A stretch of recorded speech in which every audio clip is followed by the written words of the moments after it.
자, 오늘 설교 제목 한번 해봅니다. 사랑은 때로 강제성이 있습니다. 사랑은 때로 강제성이 있습니다. 한 번 더 해봅니다. 사랑은 때로 강제성이 있습니다. 사랑은 때로 강제성이 있습니다.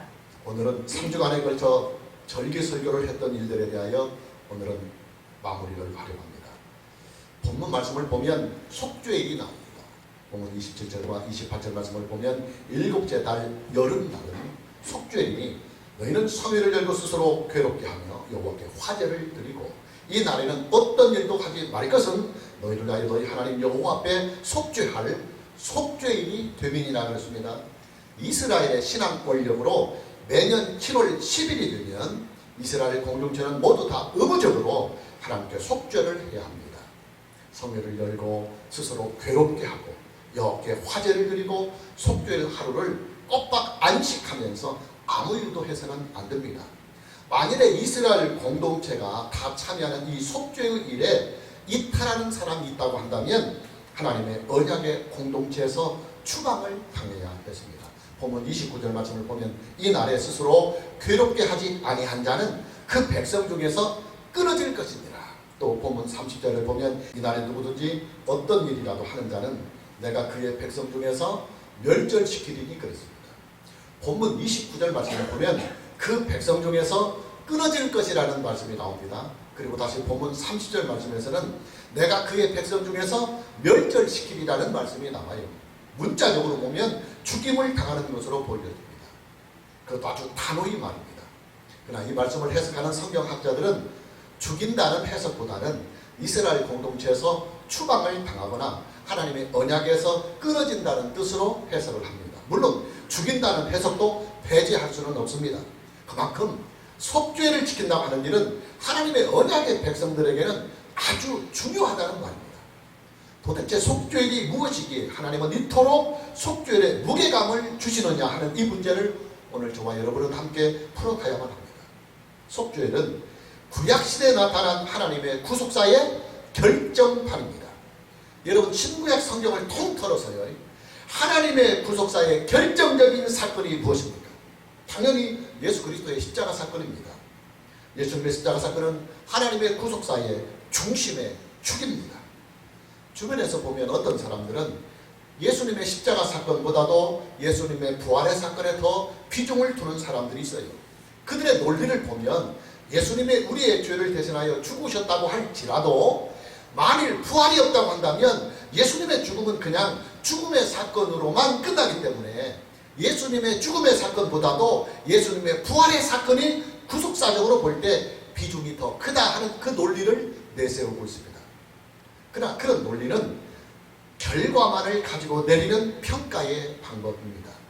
절차와 과정과 배경을 전혀 고려하지 아니하는 논리인 것입니다. 여러분 하나님의 입장에서 볼 때요, 죽은 자를 살리는 일은 손바닥을 뒤집는 일보다도 더 쉬운 일입니다. 하나님은 생명의 창조자요, 생명의 주관자요, 생명의 주님이십니다. 사람의 생명을 죽일 수도 있으시는 분이시고 그리고 살리실 수도 있는 유일하신 전능자이십니다. 우리의 입장에서는 죽은 자가 다시 살아나는 사건이 살아있는 자가 죽는 것보다 더 무게 있게 부딪혀 올는지는 모르겠지만 하나님에게는 전혀 어려운 일이 아닙니다. 그러나 하나님의 독생자의 죽음의 사건, 십자가 사건은 그렇지 않습니다. 독생자의 죽음의 사건은 하나님에게는 가장 어려운 선택이요, 또 하나님에게는 가장 아픈 시간입니다. 절대적인 능력을 가지고 계시는 하나님께서 무엇이 아쉽고 무엇이 부족해서 독생자를 죽이신단 말입니다. 그것도 현존하는 사형의 방법 중에서 가장 잔인하고 가장 혹독한 형벌인 십자가의 형으로 말입니다. 우리가 참고 5절로 마태복음 27장 45절 말씀을 보면 제6시로부터 온 땅에 어둠이 임하여 제9시까지 계속되더니 그랬습니다. 예수님은 제3시, 요즘으로 말하면 오전 9시경이 됩니다. 바로 이 시에 십자가에 못 박히십니다. 그리고 예수님께서 십자가에 달리신 지 3시간이 지난 후 제6시, 요즘으로 말하면 정오입니다. 이때부터 제9시, 즉 오후 3시까지 3시간 동안 온 땅에 어둠이 임했노라고 성경은 기록합니다. 그 짙은 어둠 속에서 제9시경 요즘으로 말하면 오후 3시경입니다. 예수님은 십자가상에서 이런 탄식을 하십니다. 참고구절 마태복음 27장 46절 말씀을 보면 제9시쯤에 오후 3시경입니다.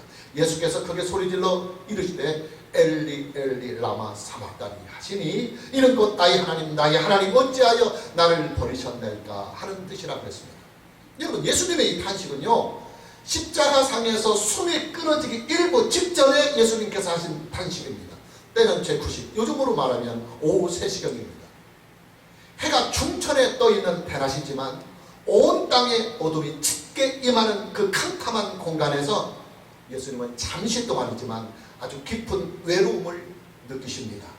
성경학자들은 이 밝은 대낮에 온 땅에 어둠이 임했다고 하는 이 말씀을 어떻게 해석을 하느냐면, 하나님께서 십자가상에서 죽임을 당하시는 독생자를 차마 바라보고 있을 수가 없으셔서 잠시 눈을 돌리신 결과다, 그렇게 해석을 하고 있습니다. 여러분, 그렇잖아요. 하나님의 독생자가 지금 십자가에 매달려 죽어가고 있는데 그 참담한 모습을 멀뚱멀뚱 바라보고 있을 아버지가 세상에 어디에 있겠습니까? 자, 무슨 말이냐, 예수님의 십자가 사건은 독생자를 죽이시는 하나님 아버지의 입장에서나 아버지의 뜻에 따라 죽임을 당하시는 예수님의 입장에서나 가장 어려운 시간, 가장 괴로운 시간, 가장 아픈 시간이었다는 말입니다. 다시 말씀을 드리지만 예수님의 부활의 사건은요, 하나님의 입장에서는 전혀 어려운 일이 아닙니다. 하나님에게는 예수님을 죽은 자 가운데서 다시 살리실 수 있는 능력이 있기 때문입니다. 그러나 예수님의 십자가 사건은 다릅니다. 예수님의 십자가 사건은 하나님 아버지의 아픔과 또 하나님의 독생자의 희생이 따르는 사건입니다. 여러분, 저와 여러분의 구원은요, 예수님의 십자가 사건이 주는 열매요, 그리고 결과입니다. 우리의 믿음의 효력은 전적으로 예수님의 십자가 사건이 주는 은혜요, 결과요, 열매인 것입니다. 당연히 하나님의 구속자는 예수님의 십자가 사건이 중심의 축이요, 예수님의 십자가 사건이 바로 결정판인 것입니다. 중요한 것은 구약의 속죄는 예수님의 십자가 사건을 예표해주는 구약의 사건 중에서 가장 확실한 구약의 구속의 계시라고 하는 이 사실입니다. 여러분, 창세기로부터 시작한 구약 성경이요, 지금까지 출애굽기와 레위기를 쭉 거치면서 예수님의 십자가 사건을 예표하고 상징하는 사건들이나 말씀들이 수백 번 이상 나왔었습니다. 우리가 참고구절로 창세기 3장 15절 말씀을 보면 내가 너로 여자와 원수가 되게 하고 네 후손도 여자의 후손과 원수가 되게 하리니 여자의 후손은 네 머리를 상하게 할 것이요 너는 그의 발꿈치를 상하게 할 것이라는 말씀이 있습니다. 아담과 하와가 타락을 한 후에 하나님께서는 아담과 하와의 타락을 교사하였던 사단에게 심판을 선고하십니다. 그리고 동시에 타락한 아담과 하와를 장차 구원해 주실 여자의 후손을 그들에게 언약으로 주십니다. 중요한 것은 하나님께서 사탄을 심판하시면서 동시에 타락한 인류를 구원하시는 방법이 뭐냐 하는 사실입니다. 예수님의 십자가 사건입니다. 다시 좀 전에 봤던 참고구절인 창세기 3장 15절 말씀을 보면 내가 너로 여자와 원수가 되게 하고 네 후손도 여자의 후손과 원수가 되게 하리니 여자의 후손은 네 머리를 상하게 할 것이요 너는 그의 발꿈치를 상하게 할 것이라 그랬습니다. 이 말씀을 보면 여자의 후손은 네 머리를 상하게 할 것이라 그랬습니다. 여러분, 사람의 머리가 박살나면요 그냥 끝입니다. 생명은 끝입니다. 여자의 후손인 예수께서 오셔서 사탄의 머리를 박살낼 것이라고 하는 말씀입니다. 어떻게 박살을 내시느냐? 너는 그의 발꿈치를 상하게 할 것이니라 그랬습니다. 사탄이 예수님의 발꿈치를 상하게 할 것이라고 하는 말씀입니다. 예수님의 십자가 사건에 대한 예언의 말씀입니다. 자, 예수님의 십자가 사건이 왜 발꿈치만을 상하게 하는 사건이 되느냐? 예수님은 십자가 사건으로 말미암아 영원히 죽지 않고 3일 만에 다시 살아나시기 때문입니다. 무슨 말이냐? 예수님의 십자가 사건은 겉으로 볼 때는 사탄이 예수님을 십자가에 못 박아 죽이는 사탄의 승리처럼 겉으로는 보이지만 실제적 진실은 예수님의 십자가 사건은 타락한 아담의 후손을 구원하시고 또 아담을 타락시킨 사탄을 영원히 심판하시는 예수 그리스도의 완전하고도 영원한 승리의 사건이 된다 이 말입니다. 자, 창세기 3장 15절 말씀을 시작으로 구약 성경은 계속해서 예수님의 십자가 사건을 예표와 상징으로 나타내 주십니다. 예를 들어서 아브라함이 모리아산에서 그의 독자인 이삭을 번제로 드리는 사건이나, 그리고 또 이삭을 대신해서 번제의 제물이 되는 순양은 십자가에서 죽임을 당하시는 예수님을 예표하고 상징하는 사건입니다. 그리고 다시 이스라엘 백성들이 애굽에서 나올 때 이스라엘 백성들의 장자를 지키기 위해서 문설주와 좌우 임방에 발랐던 유월절 어린 양의 피는 십자가상에서 피를 흘리시는 예수님의 그 피를 예표하고 상징하는 것입니다. 그리고 다시 성막이 건축이 되고 제사의 시대가 등장하면서 이스라엘 백성들은 제사를 통해서 하나님께 나아갈 수 있는 새로운 길이 열리게 됩니다. 여러분, 구약의 제사는요, 제사로 드려지는 제물, 그 제물에게 효력이 있습니다. 구약 제사의 제물이 뭐냐? 십자가상에서 죽음을 당하시는 예수님을 예표하고 상징하는 예물입니다. 자, 그러다가 예수님의 십자가 사건이 절기의 규례를 통해서 더욱 분명하고도 선명하게 드러납니다. 그 절기가 바로 오늘 본문에 있는 속죄일 절기입니다. 여러분, 구약의 속죄일은요, 구약에 나타난 예수님의 십자가 사건의 결정판입니다. 구약의 안식일이 구약에서 하나님의 창조의 계시를 가장 충만하게 나타내주는 계시라고 한다면, 구약의 속죄일은 구약에서 하나님의 구속의 계시를 가장 선명하고 분명하게 나타내주는 구속의 계시입니다. 우리가 레위기 16장 31절 말씀을 참고구절로 보면, 이는 너희에게 안식일 중에 안식일인즉 너희는 스스로 괴롭게 할지니 영원히 지킬 규례라 그랬습니다. 레위기 16장은 한 장 전체가 다 속죄에 대한 규례를 집중적으로 기록해 놓은 장입니다. 1절에서부터 속죄에 대한 규례를 쭉 말씀을 하시다가 31절 말씀에 와서 레위기는 이렇게 말씀을 합니다. 이는 너희에게, 즉 속죄일은 너희에게 안식일 중에 안식일이다. 속죄를 안식일 중에 안식일이라고 선포를 하십니다. 여러분, 지금까지 우리는요, 구약에서 안식일이 차지하고 있는 그 무게감이 얼마나 큰가 하는 것에 대하여 여러 차례나 우리는 말씀을 만났습니다. 안식일은 하나님의 창조의 사역과 창조의 질서를 나타내주는 에센스다. 하나님의 창조의 사역과 하나님의 창조의 질서를 압축기에 넣어서 한 방울의 에센스로 짜내면 안식일이 나온다 하는 그런 말씀을 이미 여러분들에게 드렸어요. 그런데 속죄는 그렇게도 중요한 안식일보다도 더 갑절의 무게로 안식일 중에 안식일이다. 갑절의 무게로 두텁게 강조가 되고 있는 것이 바로 속죄일입니다. 그만큼 구약에서 속죄일이 차지하는 비중과 무게감이 크다는 것입니다. 오늘의 본문 말씀은 레위기 16장과 비교를 해볼 때 많은 부분들이 생각이 되어 있습니다. 왜냐하면 레위기 16장에서 충분히 속죄일에 대하여 말씀을 했기 때문에 오늘의 본문 말씀에서는 추격을 해서 간단하게 말씀을 합니다. 따라서 오늘 본문의 말씀만을 가지고 속죄일에 대한 중요한 말씀들을 충분하게 다 드릴 수는 없는 어려움이 있습니다. 여러분, 속죄일의 포커스가 뭐냐면 말 그대로 속죄의 은혜를 받는 날입니다. 이스라엘의 대제사장으로부터 시작해서 이스라엘의 온 백성들이 하나님께 나아가 속죄의 은혜를 받고, 심지어는 그들이 하나님을 섬기는 성소와 그리고 성소 안의 모든 기물들까지도 한꺼번에 온전히 속죄함을 받는 은혜의 날이 바로 구약의 속죄일입니다. 어떻게 속죄함을 받느냐?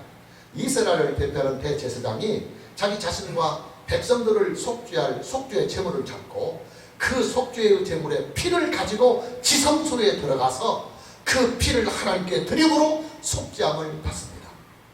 당연히 대제사장이 지성소에 가지고 들어가는 속죄의 제물의 피는 우리의 죄를 구속해 주시는 예수 그리스도의 피를 예표하고 상징하는 것입니다.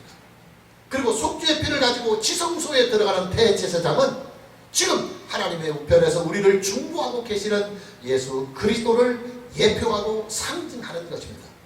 결국 뭐냐? 속죄의 중심은 예수 그리스도이다 이 말입니다.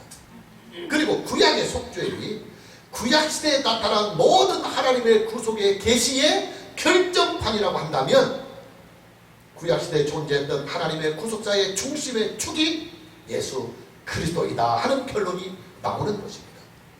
여러분, 하나님의 구속사는요, 사람들이 만들어가는 역사가 아니에요. 그리고 사람들이 이루어가는 역사도 아닙니다. 하나님의 구속사는 오직 예수 그리스도 안에서 하나님 한 분만이 만들어 가시는 역사요, 하나님의 구속사는 오직 예수 그리스도 안에서 하나님 한 분만이 이루어 가시는 역사입니다. 감사한 것은 하나님의 구속의 역사가 지금 저와 여러분에게 이미 임하여져 있다고 하는 이 사실입니다. 하나님의 은혜가 우리에게 임하시고, 그리고 예수 그리스도의 구속의 은혜가 이미 성령으로 말미암아 우리에게 임하신 것입니다. 오늘 저와 여러분 모두에게 우리에게 임하신 하나님의 구원하신 이 은혜를 감사하며, 그리고 그 구원하신 은혜를 충만하게 누리며 살아가는 이 은혜가 있기를 주님의 이름으로 축복합니다. 이제 초막절 절기에 대하여 함께 말씀을 봅니다. 본문 34절입니다. 이스라엘 자손에게 말하여 이르라. 7째 달 15째 날은 초막절이니 여호와를 위하여 이래 동안 지킬 것이라 그랬습니다. 이스라엘의 신앙 원령으로 해마다 7월 15일이 되면 초막절 절기를 일주일간 지켜야 합니다. 이 절기는 절기의 명칭에서 그 성격이 잘 나타나 있어요. 초막절은 장막절이라고도 부르기도 하고 수장절이라고 부르기도 합니다. 초막이라고 하는 것은 풀로 지은 텐트라는 말이에요. 초막절은 이스라엘 백성들이 초막에서 일주일을 지내면서 그들이 광야에서 초막 생활을 하며 살아왔던 그 날들을 기념하는 절기입니다. 장막이라고 하는 것은 야외용 텐트라는 말입니다. 초막과 마찬가지로 이 절기 때가 되면 이스라엘 백성들은 일주일 동안은 장막에 거하면서 그들이 40년 동안 장막 생활을 했던 광야의 생활을 기념하는 절기입니다.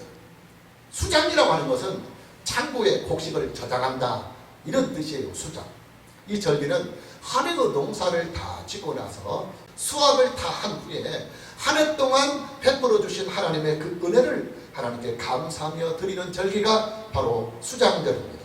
우리나라의 추수감사절 절기와 비슷한 절기입니다. 여러분, 초막절이나 장막절 혹은 수장절이라고 불려지는 이 절기는 크게 두 가지의 의미를 담고 있는 절기입니다. 첫째는 이스라엘 백성들이 40년간 광야의 생활을 했던 일에 대한 일을 기념하는 절기입니다. 이스라엘 백성들이 40년 동안 살았던 광야는 사람이 생존할 수가 없는 황폐한 공간이었습니다. 일단 식수와 식량을 구할 수가 없는 공간입니다. 당연히 인간이 생존할 수가 없는 공간이었겠죠. 또한 광야는 낮에는 뜨겁고 밤에는 추워서 생존의 환경이 크게 위협을 받는 공간이기도 했습니다. 이뿐만이 아니라 광야는 독충과 해충들이 많은 공간이기도 합니다. 이스라엘 백성들은 그런 공간에서 무려 40년을 살았습니다. 어떻게 살았느냐? 오직 하나님의 은혜로 살았습니다. 할렐루야. 식량이 전혀 없는 공간에서 그들은 하나님께서 하늘에서 직접 내려주시는 만나를 40년 동안 먹고 살았어요. 하나님은 그들에게 쓴물을 달게 하시고 반석에서 물을 내시면서까지 그들을 40년 동안 물을 마시게 했습니다. 낮에는 구름으로 뜨거운 햇빛을 가려주시고 밤에는 불기둥으로 차가운 기운을 따뜻하게 해주셨습니다. 어디로 가야 할지 모르는 그들에게 하나님은 구름기둥과 불기둥으로 그들이 가야 할 길을 앞서서 인도해 주셨습니다. 광야는 가장 최악의 공간입니다. 그러나 그런 최악의 공간에서도 그들은 40년을 안전하게 살았습니다. 그리고 40년을 평안하게 살았습니다. 그리고 40년을 건강하게 살았습니다. 광야에서도 그들은 자녀들을 출산했어요. 그리고 출산한 자녀들이 다 건강하게 자랐습니다. 광야 생활 40년 동안 그들의 인구는 전혀 줄어들지 아니하였습니다. 심지어 그들이 입고 있는 옷도 해지지 않았고 신고 있는 신발까지도 멀쩡했노라고 성경은 기록합니다. 하나님께서 이것들마저도 다 철저하게 보호해 주시고 지켜 주신 것입니다. 여러분, 이스라엘 백성들이 겪었던 40년간의 광야 생활은요, 전적으로 오직 하나님의 은혜만으로 살아온 세월이었습니다. 그들의 40년간의 광야 생활에 남는 결론은 오직 하나님의 은혜만이 남는 것입니다. 여러분, 저와 여러분이 살아온 세월을 한번 되돌아보십시오. 저와 여러분이 살아온 세월, 저와 여러분이 살아온 인생도 오직 하나님의 은혜만이 남습니다. 여러분에게 여러 차례 말씀을 드린 일이 있지만 저는 하나님께 기도할 때마다 항상 이런 고백을 단 한 번도 잃지 않고 고백합니다. 어떤 고백을 하나님께 하느냐면, 하나님, 지금까지 제가 살아온 인생, 그리고 지금도 살아가는 하루하루의 인생, 그리고 앞으로 제게 주어진 남은 생명과 인생의 날들, 오직 하나님의 은혜입니다. 다 하나님의 은혜입니다. 저는 이 고백을 하나님께 기도할 때마다 놓지 않고 잃지 않고, 왜냐하면 제가 살아온 인생의 날들에 남는 결론, 이 결론은 오직 하나님의 은혜라고 하는 사실을 제가 알기 때문에 하나님의 은혜로 살아온 인생과 또 매일매일 하나님의 은혜로 살아가는 하루하루의 인생과 앞으로도 여전히 하나님의 은혜 안에서 살아갈 인생을 하나님께 감사하면서 오직 하나님의 은혜라고 하는 이 고백을 드리는 것입니다. 초막절이 가지고 있는 두 번째 의미는 삶의 축복과 연관성이 있어요. 좀 전에도 말씀을 드렸지만 초막절은 수장절이라고 하는 이 이름으로도 불려졌습니다. 수장이라고 하는 것은 창고에 곡식을 저장한다는 말입니다. 제가 어린 시절만 하더라도 시골 부자의 곳간에는 쌀가마니가 수북히 쌓여 있었습니다. 그러나 가난한 사람들에게는 곳간 그 자체가 존재하지가 않았어요. 자, 이스라엘 백성들에게 수장절이 있다고 하는 이 사실은 그들의 곳간에 식량이 넉넉하게 쌓여 있다는 사실을 전제하고 있는 것입니다. 여러분, 그렇잖아요. 아니, 곳간도 없고 곳간이 있다 할지라도 곳간이 텅텅 비어 있다고 한다면 어떻게 수장절을 지킬 수 있겠습니까? 수장절은 곡식에 창고에 1년 동안의 모든 곡식을 잔뜩 저장해 놓고, 하나님, 이 창고에 이렇게 곡식이 수북이 쌓일 수 있었던 것은요, 전적으로 하나님의 은혜예요. 이것을 고백하면서 하나님께 감사를 드리는 절기가 바로 수장절인데, 곡간이 없고 또 곡간이 있다 할지라도 이 곡간이 텅텅 비었다고 한다면 어떻게 감사하는 마음으로 수장절을 지킬 수 있겠습니까? 그래서 이스라엘 백성들에게 수장절이 있다고 하는 것은 곡간에 곡식이 쌓여 있다고 하는 사실을 전제하는 것이고, 그런 곳간에 곡식이 쌓여 있다는 말은 하나님께서 그들의 인생에 1년 동안 복을 주시고 은혜를 주신다고 하는 이 사실을 전제하는 것입니다. 무슨 말이냐? 수장절은 이스라엘 백성들의 삶의 축복과 연관성이 있는 절기다, 그 말이에요.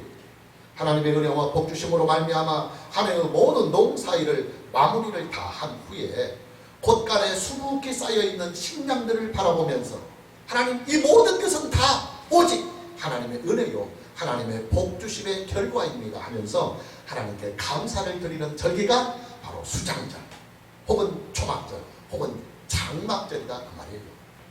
여러분, 저와 여러분의 삶의 축복은요, 우리의 노력으로만 주어지는 것이 아닙니다. 또 우리의 능력으로만 얻어지는 것도 아닙니다. 그럼 뭐냐? 우리의 노력과 우리의 능력에 대하여 하나님께서 복을 주시고 은혜를 주셔야만 가능한 일입니다. 여러분, 주변에서 보면요, 저는 이런 분들 참 여러 분 봤어요. 인생에 한을 품고 살아간 분들의 절규를 봅니다. 그분들의 절규를 보면 아이고 팍복한 인생아, 아이고 팍복한 세월아, 남편 복이 없으면 자식 복이라도 있어야 하는데 지지리도 팍복해서 남편 복도 없더니 자식 복마저도 없단 말이냐 하면서 절규하는 한맺힌 인생들의 절규를 저는 주변에서 많이 보았어요. 여러분, 팍복하다는 말이 무슨 말입니까? 나의 인생은 복이 너무 야박합니다. 복이 거의 없습니다 하는 말입니다. 여러분, 박복한 인생의 원인이 무엇입니까? 그가 노력을 부족하게 하고 그에게 능력이 부족해서 박복한 인생이 되는 것입니까? 아니에요. 여러분, 박복한 인생의 원인은 복의 근원이 말랐다는 말이에요. 말랐다. 복의 근원을 찾지 못하여서 그 복의 근원에 내 인생을 맞추지 못하였다 그 말이에요. 그래서 박복이 오는 거예요. 복의 근원을 찾아야 합니다. 복의 근원을 만나야 박복한 인생이 되지 아니하는 것입니다. 복의 근원이 어디냐? 오직 하나님 한 분만이 복의 근원이 되시는 것입니다. 천지와 만물을 창조하신 모든 세계를 통치하시며 경영을 하시는 하나님 그 한 분만이 우리의 생명과 우리의 인생과 우리의 가정의 복의 근원이 되시며 저와 여러분의 노력과 저와 여러분의 땀 흘린 모든 인생들에 대하여 은혜를 베풀어 주시는 것입니다.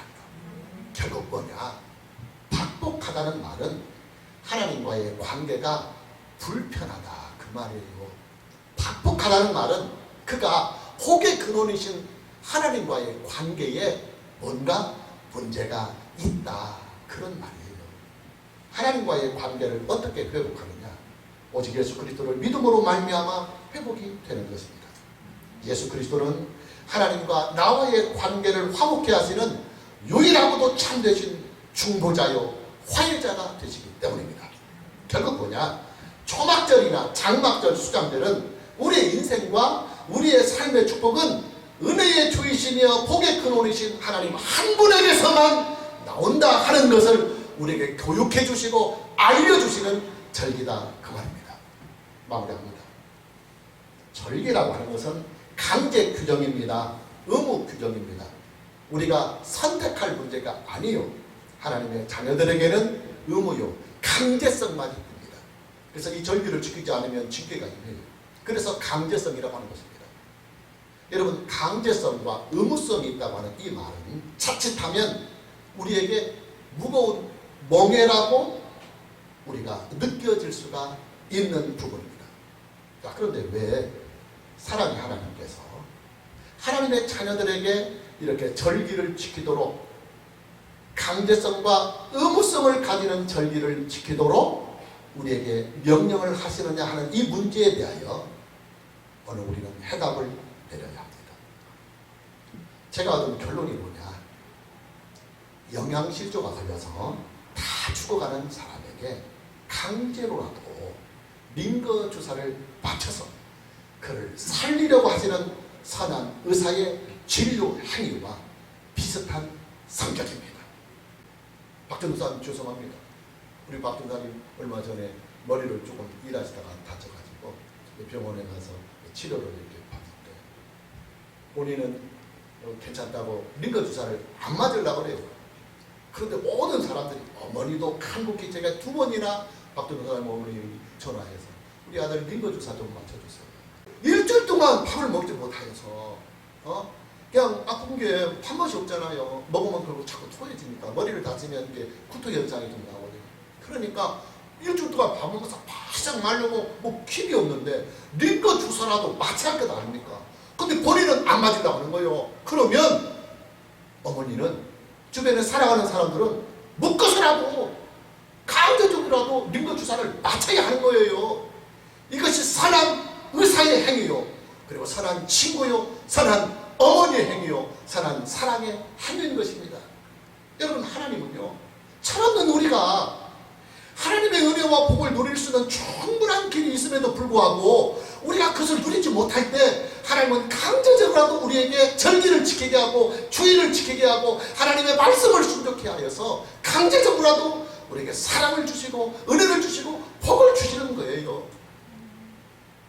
밥투정이 심한 어린아이에게 어머니가 여기 뭐 수저로 그냥 막 과자만 먹으려고 하고 해로운 넘치기만 막 찾아요. 어머니가 볼 때는 이러다가는 안 되겠어요. 그래서 영양가가 좋은 음식을 잘 만들어서 먹이려고 하는데 매일 해로운 과자 같은 것만 먹으려고 하고 그 영양가 좋은 음식은 안 먹으려고 하는 거예요. 근데 그 어머니가 그냥 버립니까? 아니에요. 강제로라도 손을 잡아서라도 한 숟갈 더 먹자, 한 숟갈 더 먹자, 한 숟갈 더 먹자. 말 안 들으면 손이라도 꽉 잡아서 먹이는 거예요, 여러분. 자식 살리려고, 자식에게 좋은 음식 주려고. 여러분, 이것이 바로 사랑의 강제성입니다. 여러분, 하나님은요, 하나님의 자녀들에게 강제권을 사용하셔서라도 좋은 것을 주게 하십니다. 사랑하는 자녀들에게 강제권을 사용하셔서라도, 야, 내가 너를 사랑하기 때문에 너 못 사는 걸 못 보겠다, 너 힘들어하는 걸 못 보겠다. 인생은 얼마든지 복의 근원을 찾기만 하면 축복된 길이 있고 은혜의 길이 얼마든지 열려있다. 내가 너에게 그 복의 길을 주고 은혜의 길을 주려 하는데 네가 말 안 듣는다. 그러니 내가 강제로라도 너를 이끌어서라도 그 본본의 근원의 물줄기로 내가 너를 데리고 가야겠다. 그래서 강제로라도 그 물을 먹여야 되겠다 하며 우리에게 절기를 주시고 강제성을 띠는 의무 규정을 주시는 거예요. 주의를 지키라고 하시고 하나님의 말씀에 순종케 하시며 그리고 믿음으로 살라고 말씀을 하시는 것입니다. 오늘 저와 여러분 모두에게 남은 인생의 여정을 하나님의 은혜와 사랑 안에서 감사함과 기쁨으로 오직 믿음으로 살아가는 이 은혜가 있기를 주님의 이름으로 축복합니다. 찬양합니다.